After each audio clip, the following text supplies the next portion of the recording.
Ça a commencé par une conversation banale. Mon téléphone est posé devant moi. Je parle d'une bouteille de whisky à un collègue. Et quelques minutes plus tard, cette bouteille, et pas une autre, se retrouve dans mon fil Facebook. Alors on s'est demandé, comme beaucoup, est-ce que nos téléphones enregistrent de l'audio pour nous vendre de la publicité? Crypto Québec connaît à peu près tout des traces qu'on laisse sur Internet. La manière dont la plateforme est faite, c'est un code source qui est fermé. Donc, on peut pas, des personnes qui sont externes à Facebook ne peuvent pas regarder le fonctionnement, ne peuvent pas regarder comment les données sont traitées. Donc, est-ce que de l'audio est utilisé? Il n'y a pas moyen de le savoir hors de tout doute. En ce moment, le mieux qu'on a, c'est ce que Facebook dit et puis ce qui est observable. Et voici donc ce que Monsieur Facebook a dit devant le Congrès américain l'année dernière. Conspiracy theory that gets passed around that we listen to what's going on your microphone and use that for ads. Right. We don't do that. Le micro, les gens se focalisent beaucoup sur le micro et c'est sûr que certaines applis vont l'utiliser. Mais je pense que ça peut venir de plein d'autres sources. Ce spécialiste est formel. Oui, on est traqué sur Internet et de différentes manières. Il y a plein de façons de tracer un individu. Le micro, l'audio, c'est une partie, mais ça peut être le comportement de navigation, la géolocalisation, le fait de croiser l'usage qui est fait du téléphone avec les recherches que vous faites sur votre ordinateur. Car les géants du web récoltent une somme d'informations colossales sur nous. La galaxie de Google, par exemple, est représentée sur ce tableau. Une épingle égale une branche de Google. Et au milieu de toutes ces épingles, il y a marqué « We know where you are », nous savons oui. où vous êtes, mais nous savons aussi ce que vous faites, ce que vous voulez, ce que vous désirez, c'est ça? Oui, absolument. Google en vient à avoir énormément d'informations sur les différentes activités des personnes et c'est la même affaire pour Facebook. De manière relativement conservatrice, on peut dire que Facebook a 100 points de données différents sur les utilisateurs. Un point de données, ça peut être le nom, le code postal, le numéro de téléphone, célibataire ou en couple, ou le sport préféré par exemple. Et nos données, qu'on peut penser protégées, circulent parfois en toute liberté. C'est ce qu'a mis en avant une étude de la Northeastern University au Massachusetts. Ils ont étudié 17 000 applications pendant plusieurs mois pour voir quelles informations elles partageaient. Une des choses qu'ils ont mis en avant, qui était très peu connue, avant, c'est le fait aussi qu'on puisse prendre des captures d'écran de ce que vous tapez ou de ce que vous regardez, ce qui est aussi une information extrêmement personnelle. Ce qui nous amène à un deuxième cas troublant. Un collègue reçoit par texto la photo de son père sur une planche. Et 4 heures plus tard, la planche en question apparaît dans une publicité Facebook.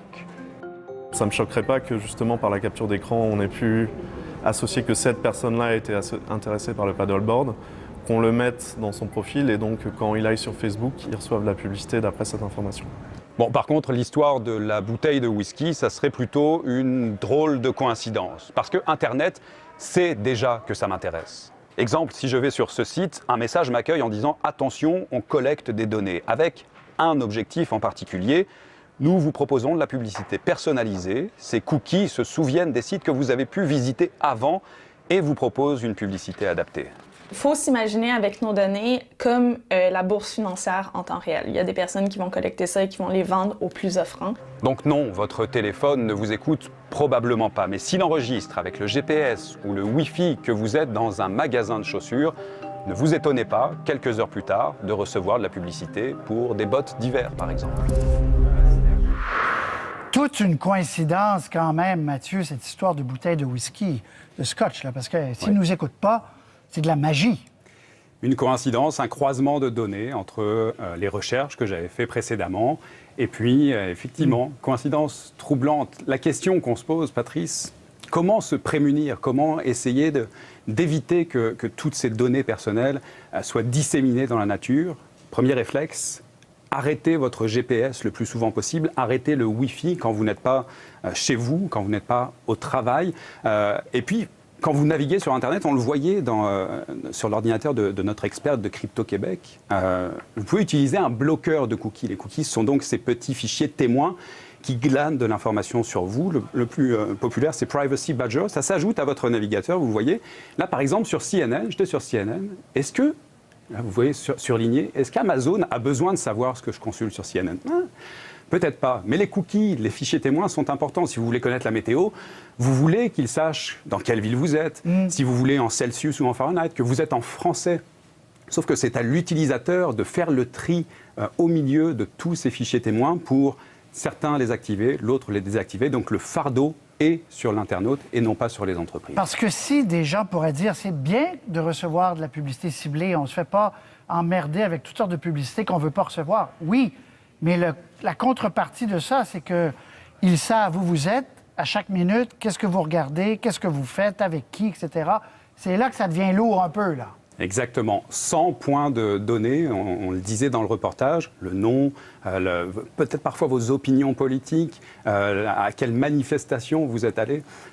Évidemment, c'est inquiétant, mais il y aura toujours de la publicité. Il y en aura toujours. Pourquoi ? Notamment sur Facebook, parce que le modèle de Facebook, c'est d'être toujours gratuit. Et Mark Zuckerberg s'était fait poser la question au Congrès l'année dernière par un sénateur un peu candide, et il s'était aussi fait piéger sur les données personnelles. On peut écouter. How do you sustain a business model in which users don't pay for your service? Senator, we run ads. I see. Would you be comfortable sharing with us the name of the hotel you stayed in last night?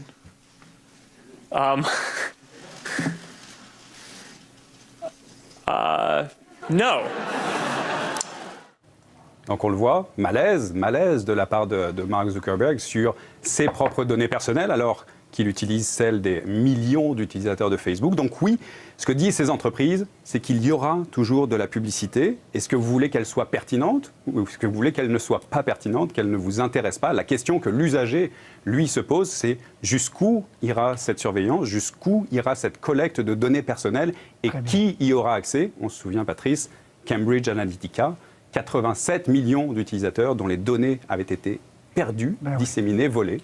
Ça avait influencé la présidentielle américaine. C'est pas de l'altruisme, Facebook, là. C'est un échange, puis c'est de la publicité, effectivement.